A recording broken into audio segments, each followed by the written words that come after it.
오늘 하나님께서 우리에게 주시는 말씀은 마가복음 14장 53절에서 65절까지의 말씀입니다. 신약 성경 81면이 되겠습니다.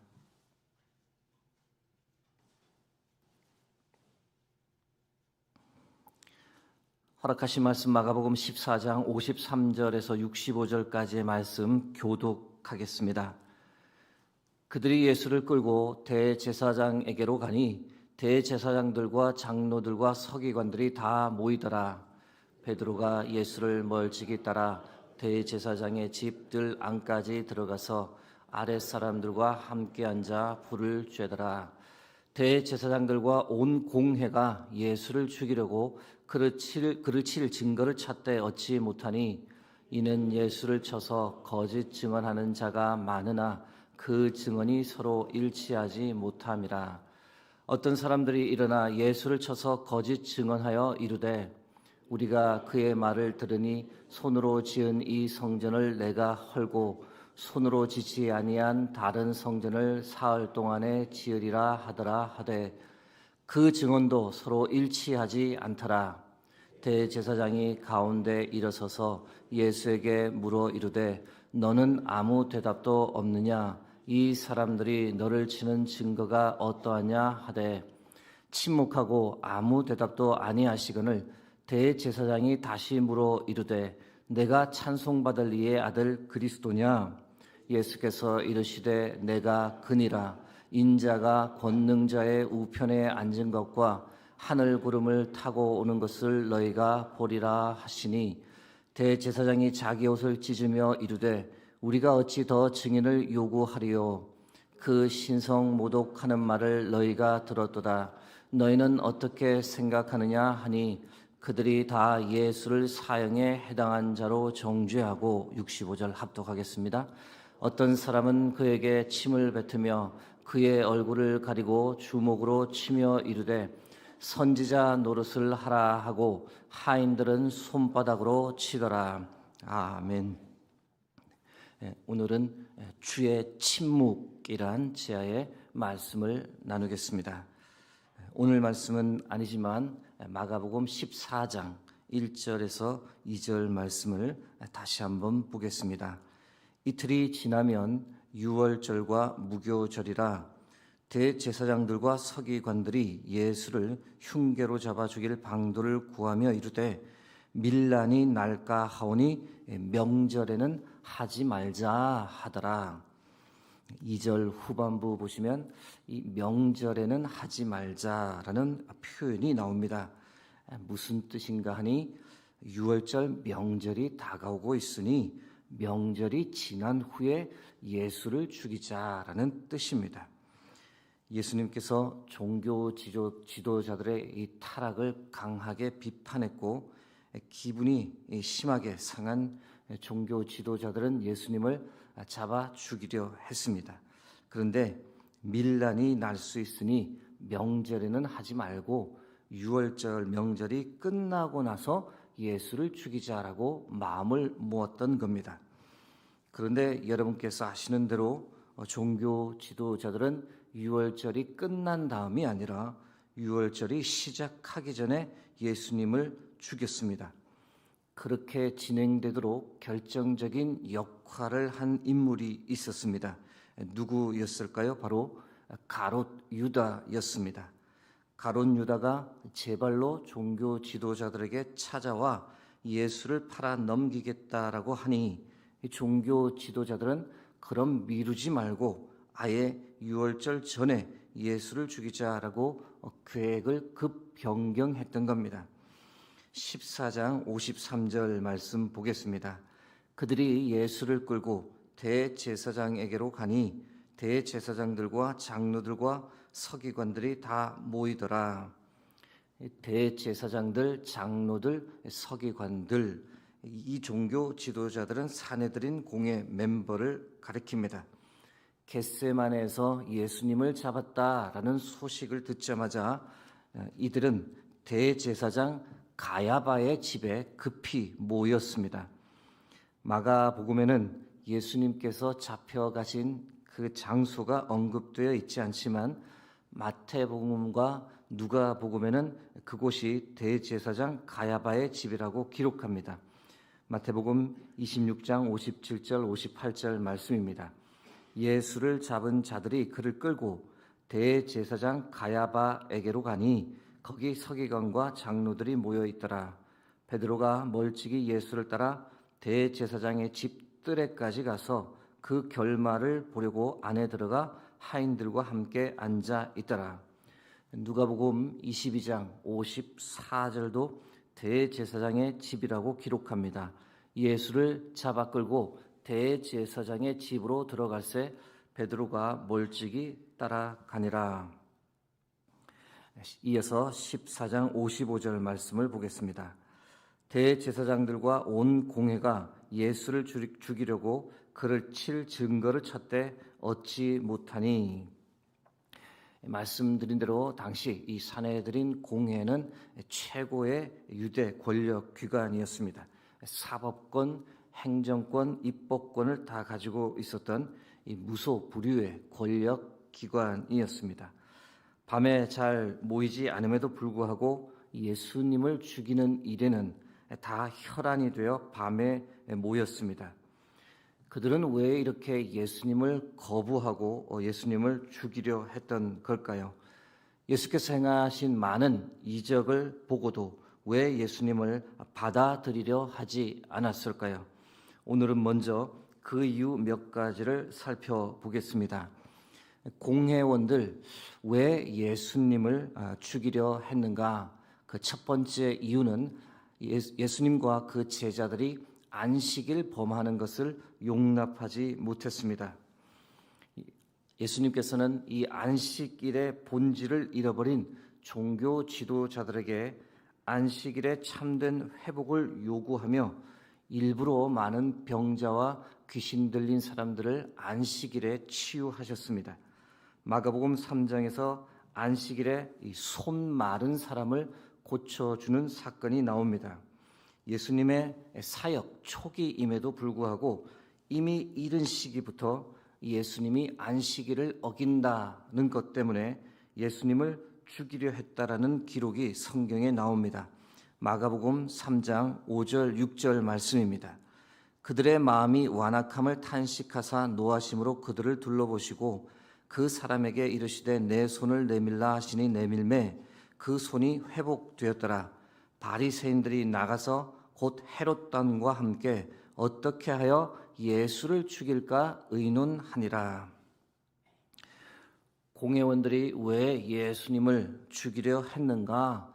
신성 모독적 발언을 문제 삼았습니다. 대표적인 예로 예수님께서 아버지와 나는 하나다라는 말을 한 것을 들 수 있습니다. 요한복음 10장 30절에서 31절 그리고 33절 말씀입니다. 나와 아버지는 하나이니라 하신대 유대인들이 다시 돌을 들어 치려 하거늘 유대인들이 대답하되 선한 일로 말미암아 우리가 너를 돌로 치려는 것이 아니라 신성 모독으로 인함이니 내가 사람이 되어 자칭 하나님이라 함이로라.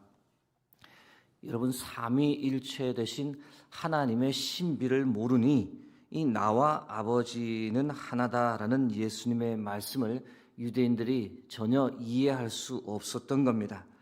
단순한 인간 예수가 자신을 하나님이라고 말하는 것으로 생각했고 예수님께서 하나님을 모독하는 신성 모독적 발언을 했다라고 주장하며 예수님을 죽이려 했습니다. 공회원들 왜 예수님을 죽이려 했는가? 세 번째는 성전 청결 사건 때문이었습니다. 이 성전은 공회원들의 자부심이자 자신들의 부를 축적하는 수단인데 예수가 나타나 환전상과 장사꾼들의 상을 뒤엎어 버렸습니다. 성전의 타락을 온 백성에게 드러낸 사건이었는데 사내들인 공회원의 권위에 직접적인 도전을 예수님께서 하셨던 겁니다.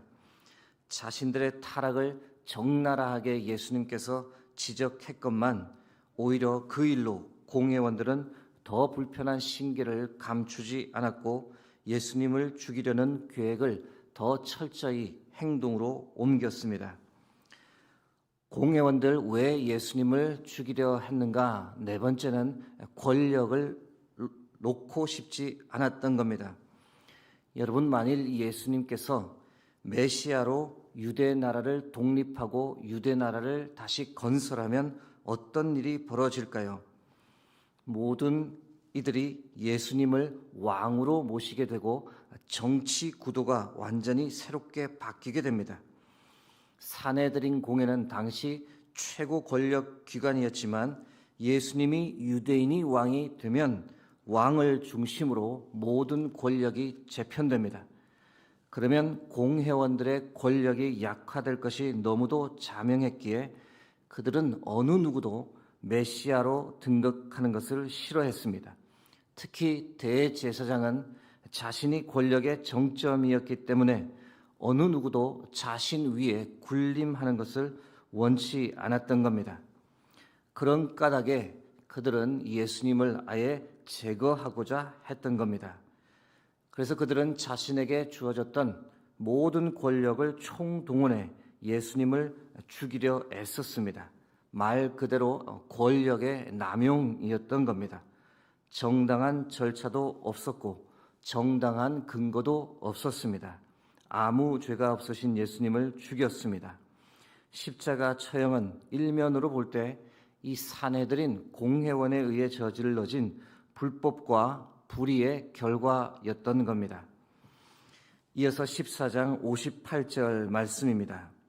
우리가 그의 말을 들으니 손으로 지은 이 성전을 내가 헐고 손으로 짓지 아니한 다른 성전을 사흘 동안에 지으리라 하더라 하되, 예수님을 죽이기 위한 증거를 수집하려 했지만 별다른 것이 없었습니다.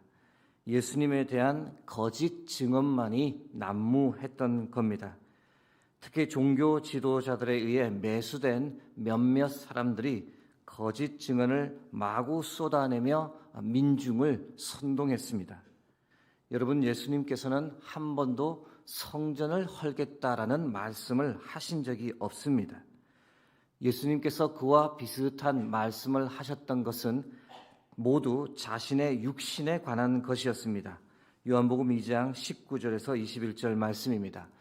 예수께서 대답하여 이르시되 너희가 이 성전을 헐라 내가 사흘 동안에 일으키리라. 유대인들이 이르되 이 성전은 46년 동안에 지었거늘 내가 3일 동안에 일으키겠느냐 하더라. 그러나 예수는 성전된 자기 육체를 가리켜 말씀하신 것이라. 예수님은 헤롯 성전을 허물겠다라는 말씀을 하신 적이 전혀 없습니다. 자신의 육신 십자가 죽음만을 말씀하셨습니다. 달리 표현해 너희가 나를 죽이라 내가 3일 만에 부활하리라는 뜻만을 전하셨습니다. 예수님은 실제 존재하던 성전을 헐겠다고 말씀하신 적이 없었지만 예수님이 그런 말을 했노라고 매수당한 사람들이 그렇게 몰고 갔습니다. 생사람을 잡는 거죠. 예수님을 죽이려고 이미 결정했기 때문에 과거에 했던 모든 말에서 어떤 흠이라도 잡으려고 당시 종교 지도자들은 애썼습니다. 그런데 아시는 대로 예수님은 전반적으로 침묵하셨습니다. 14장 61절 전반부 말씀입니다. 침묵하고 아무 대답도 아니하시거늘. 여기서 우리는 침묵하시는 예수님을 보게 됩니다. 예수님은 왜 침묵하셨을까요? 침묵하셨던 예수님의 의도는 무엇이었을까? 주의 침묵의 이유 첫 번째는 쓸데없는 논쟁을 피하기 위해서입니다. 종교 지도자들이 추궁하는 질문에 대답을 하면 결국 꼬리에 꼬리를 물고 또 질문이 이어질 것이 너무도 뻔했습니다. 끝없는 논쟁으로 갈 것을 예수님이 이미 아셨기 때문에 아예 침묵하셨습니다. 침묵은 금이다라는 옛 속담이 있습니다.